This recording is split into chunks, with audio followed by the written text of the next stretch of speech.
Hello, my cosmic besties. Welcome back to my channel. Today, we are going to take a look at the new moon solar eclipse, which is happening in the sign of Aries on the 19th or 20th of April, based on where you are.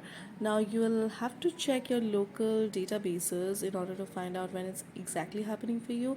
And I have also linked down, I have also put a link to timeanddate.com where you can just insert the name of your city, or the city which you are in, or the city which you would like to find out about, and they'll give you the time and date for when the next eclipse is going to happen for you.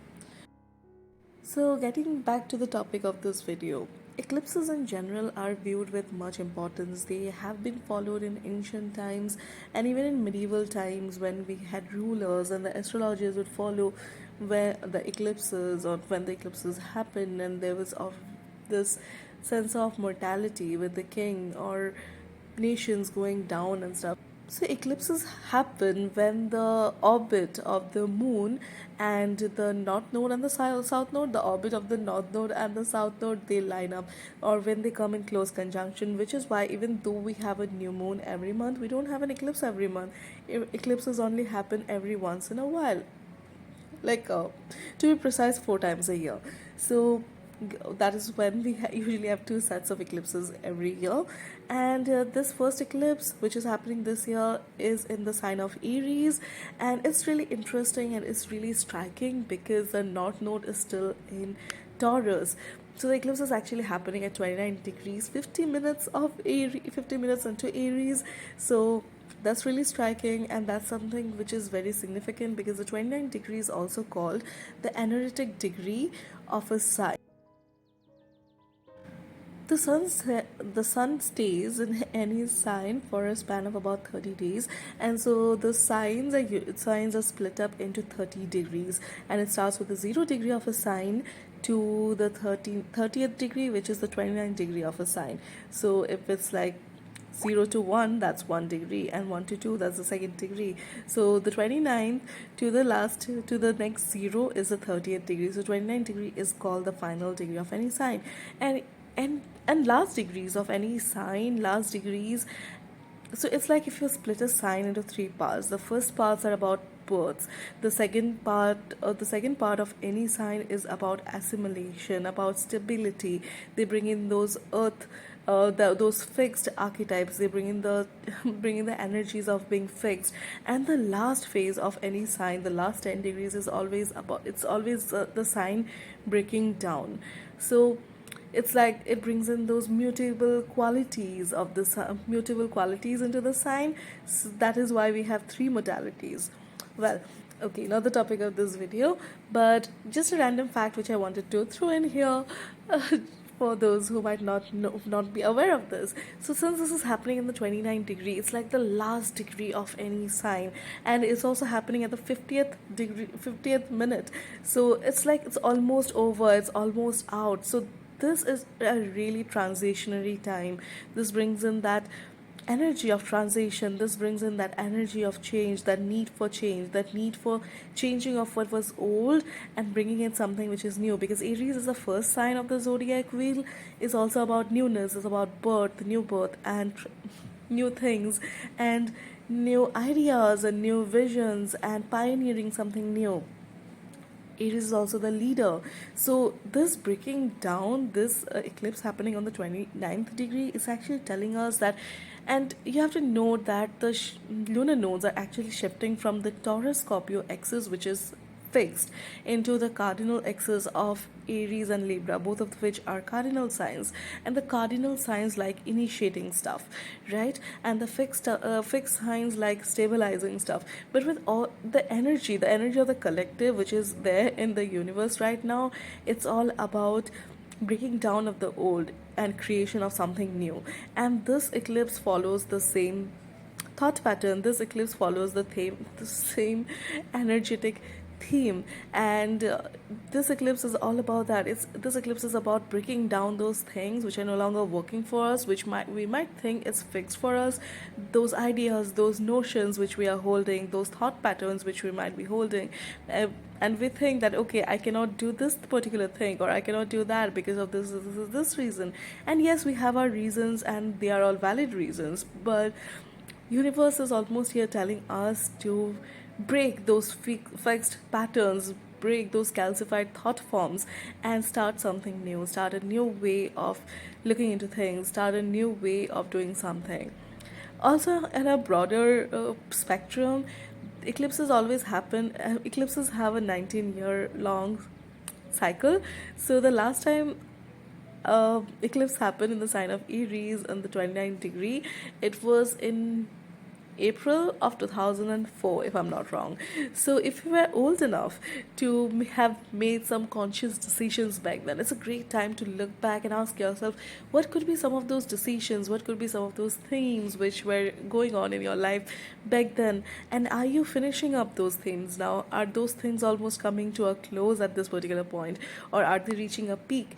Because, well, it's a 20-year cycle, and right now, as I said, the universal energy has this energy of transformation, about transition. We are transitioning out of the old and into something new. We are making a transition, and this is just further emphasizing, this eclipse is further emphasizing that transitionary phase which we are in right now. So, if we look at the rulership of this particular eclipse, so since the eclipse is happening in the sign of Aries, and the ruler of Aries is the planet Mars, so we will take a look at where Mars is situated right now. And as you might be aware, Mars is stationed in Cancer, in the sign of Cancer at this particular moment, and the ruler of Cancer is the moon. So, moon being in the sign of Aries and Mars being in the sign of Cancer, there is this mutual receptivity. So, they are actually complementing each other in that way. So, it's almost like I am at your house and you are at my house. I'm an esteemed guest at your house and you're a guest at my house. Even though Mars doesn't really like being in Cancer, but it just because it's very emotional, and Mars likes to do things. Mars likes being physical, but then the energy of Cancer is very emotional. It's very soft, right? And that is something which or we also need to take a look at with this eclipse. Where are our emotions? Where are our emotions guiding us? Where do we feel that discomfort in our life? Where do we feel that restlessness? Where do we feel that conflict in our life?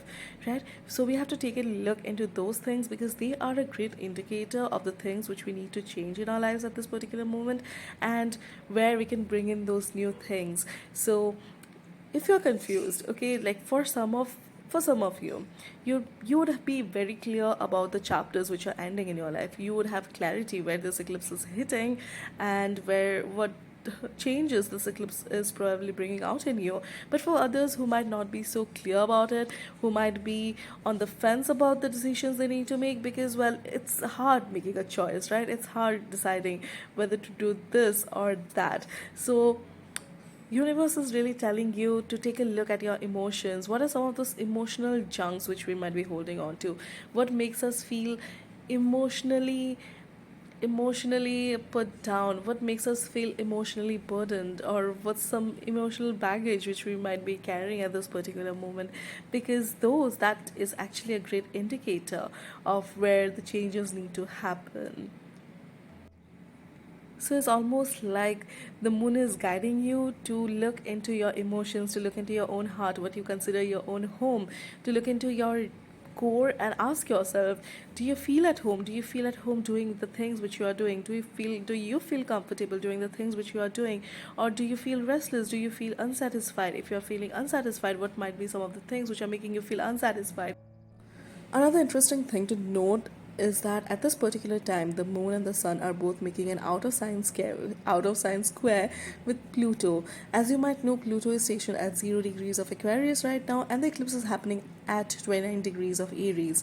So it's like 89 degrees apart from each other, thus making in a square, but it's an out of sign square because Pluto is in the fixed sign of Aquarius, while while the moon is in the cardinal sign of Aries. So since the modalities of these two signs don't match, Aquarius is a fixed sign and Aries is a Aries is that cardinal sign. So the square is actually happening. It's almost like the square is happening between two different elements, two different things. Because well, it's happening between two different elements. One is again the fire, and the other is water. But they're also happening between something which is fixed and something which is cardinal, something which likes to initiate new things, something which likes to go out of the constraints of what is fixed and start something new, establish something new. So I find this very interesting because it's further voicing the very things, further voicing the purpose that Pluto is here with. Because Pluto is just here in the sign of Aquarius to transform, to make those huge massive shifts in how we operate at a societal level. And this is just a preview, this is just like one of the few previews which we are having at this particular time before we dive deeper into this eclipse, before we dive deeper into the Pluto being in the sign of Aquarius for the next 20 years or so. So, well, again, not a video about Pluto, but I just thought this is very, very interesting to note at this particular time. Because if, like, it's almost like the universe is screaming change and transformation at this particular time. It's almost like universe is pushing us towards that change and transformation at this particular time. It's very interesting to note that as soon as the eclipse perfects, almost immediately after the eclipse perfects, within the next 20 minutes, the moon moves out of the sign of Aries and moves into the sign of Taurus. So it's like it's in a rush, it's in a hurry to leave the messages. It's like, okay, so this is the final. It's like, when we are giving some bad news, or when we have to give some news and we just remember that before a parting, and we are like, oh, and by the way, we also broke that vase. Or we broke that plate which you had in your kitchen, and sorry, bye, okay, I'm out. It's almost that kind of energy. So it's really funny to me about how quickly the moon is moving out of the sign of Aries after the eclipse is over. And on the same day, at least for me, where I am at, the sun also moves out of the sign of Aries and out of the sign of Aries and into the sign of Taurus, thus concretizing those changes, thus concretizing those ideas, those inspirations which we might have at this particular time about that need, about that desire to change those energies, to change those things. So I just think the overall energy of this eclipse is actually very, very interesting. And it's just telling us to pay heed to our emotions and the changes which we want to make and the changes we want to incorporate, what feels not comfortable to us anymore, what feels old and dead and decaying to us at this particular time. And that is the message which this eclipse is giving us. Also, some practical things which you can do in order to connect with this eclipse energy is obviously having those conversations with yourself. Have this conversation with yourself. Maybe stand in front of the mirror, ask yourself what makes you uncomfortable, because it can be actually quite an experience to look into your own eyes and trying to feel all the emotions. It's a very emotional eclipse, so definitely connect with your emotions. Also, if you are not feeling your emotions, or if you are not feeling the changes as soon as the eclipse strikes, it's okay, because the energy of this eclipse is going to stay with us for at least the next 18 months. So this is just the beginning. Don't worry, things will keep coming up over and over again, and sometimes they takes a while for the changes to come out. It takes a while for the changes to show themselves and to present themselves clearly in our mind. So for some of you, it would definitely be like, it could be like you guys are very clear about this, but whatever changes are coming up in your mind at this particular time, you are very clear about where this eclipse is directing you to, where this eclipse is asking you to do that severing, where it's asking you to cut off those ties, and where you need to build new things, and what needs to go out and what needs to remain at this particular time in your life. And so take your time. Also, journaling is a great way in order to connect with your emotions. I mean, that definitely works better for me, because, well, as a Taurus sun, it takes me a while to connect with the energies. It takes me a while to connect with my own emotions. So journaling definitely helps for me, and if you would like to, I would definitely suggest you to indulge in journaling as well. That is just one of the tips which I can give you. Also, maybe sitting with your emotions, just sitting with your emotions and doing some reflection, because the moon is about reflecting, and in the sign of Aries, it's telling us to look into those things which might want to be changed at this particular time, which might want to be changed from the Taurus energy, those fixed things which we might be wanting to change, and what new do we want to bring into this energy, into this eclipse at this particular time.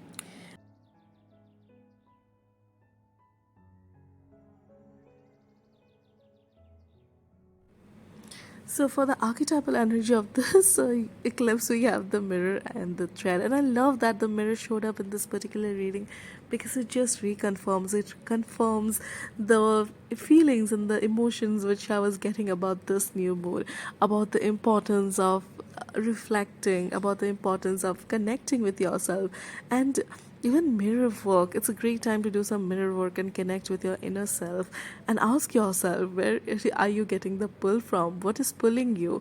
Where are you headed? And where are you feeling the pull towards? Because the thread is about our true north. The thread is about the direction which we are headed towards, that pull which we feel in our gut, that pull which is not something which is not just hunger, but the pull, the purpose which we feel that we need to fulfill, and the purpose which we need to serve. Is that deep pull which comes from within us, is that deep pull which comes from within our selves, from within, from deep within us. And I love the that both those energies came up together in this particular reading, because it's just telling you that it's a great time to reflect. And with the notes changing, we, our purpose, the pull, the direction we are headed towards is just going to become much more clearer to us. And it's a great time. It's a great time to do some of those changes, as I was talking about. It's a great time to do some reflection work. It's a great time to do some mirror work, because we are moving into a transitionary phase. So that was it for this video. Thank you for watching. Thank you for tuning in.